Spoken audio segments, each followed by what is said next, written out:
Hi everyone, Bella here, host of Seek Travel Ride. This is episode number 3 in our midweek cycle shorts series, these mini episodes where I happily share the experiences of our listeners and one day of their trip. Today's episode features Barbara, one of the pair from the account 2LocosOnWheels. Barbara is currently on a long-distance multi-year world tour with her husband Jordi.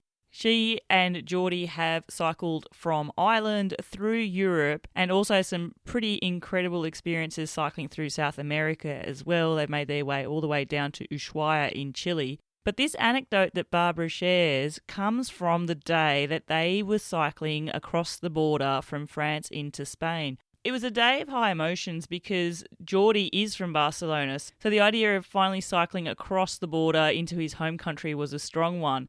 But this day would become memorable for a totally different reason. Without going into the details, no further ado, let's listen to Barbara tell us about one day on her trip.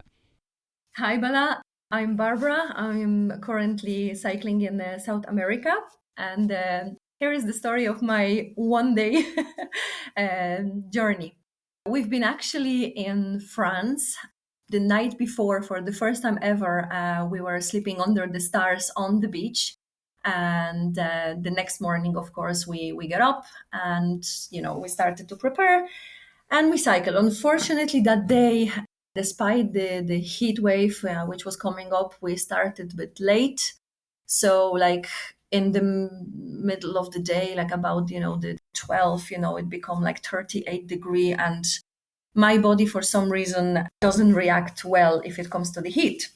So like badly sweating, and we were really doing our best, to cross that day to Spain. I knew he would really wanted to, to touch his Jordi to touch his land. So in the middle of it, it wasn't possible. The route was going, through the mountains. We meant to cross in La Jonquera, and it was that tiny little road where I actually said, I can't do it anymore. And Jordi, that time, we have a bag, like Ortelier bag, which is working for us as a shower.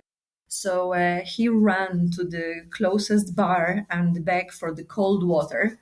Well, I've done something that I've never even thought I would ever do it in my life. I kind of look around if there is someone. There was nobody. And I actually stripped myself from the clothes and I just poured the freezing cold water, on my body just to cool down. It was horrendous. So those first seconds, were like, okay, it's a little bit better. Put the back clothes on and we walk, to the, like a small, bar from, where Jordi was coming from. And the French lady, like, she's been so good.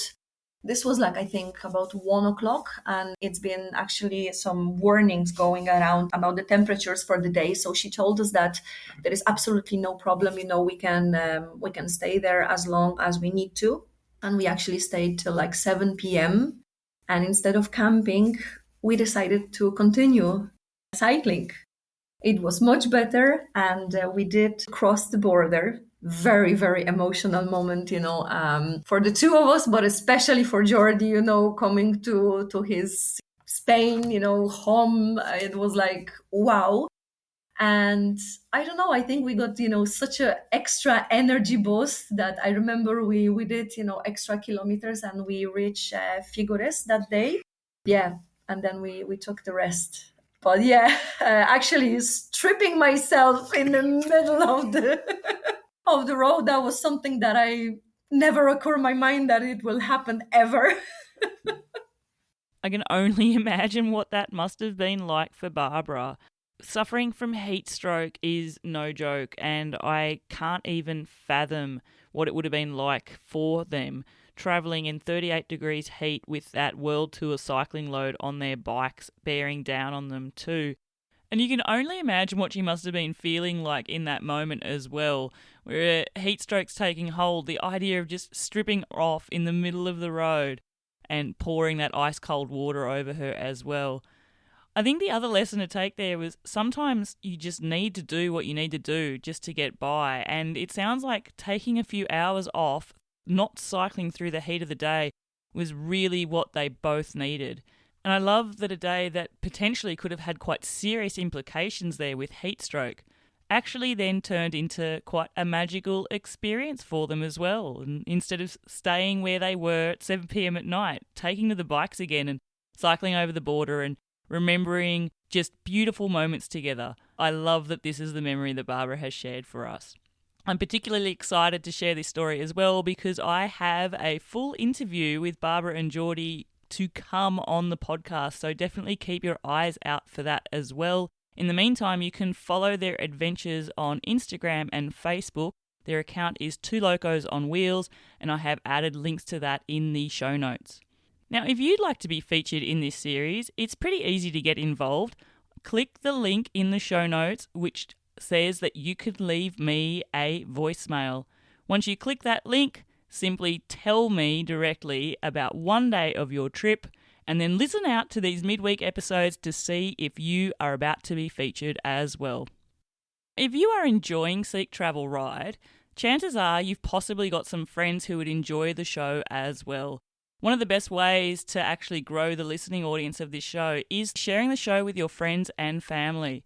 So, if you'd like to help this independent podcaster out, by all means, please tell them about your favourite episode, share them a link to the podcast, tell them why they need to listen, and let's see how much bigger we can grow this community. Until the next episode, I'm Bella Malloy. Thanks for listening.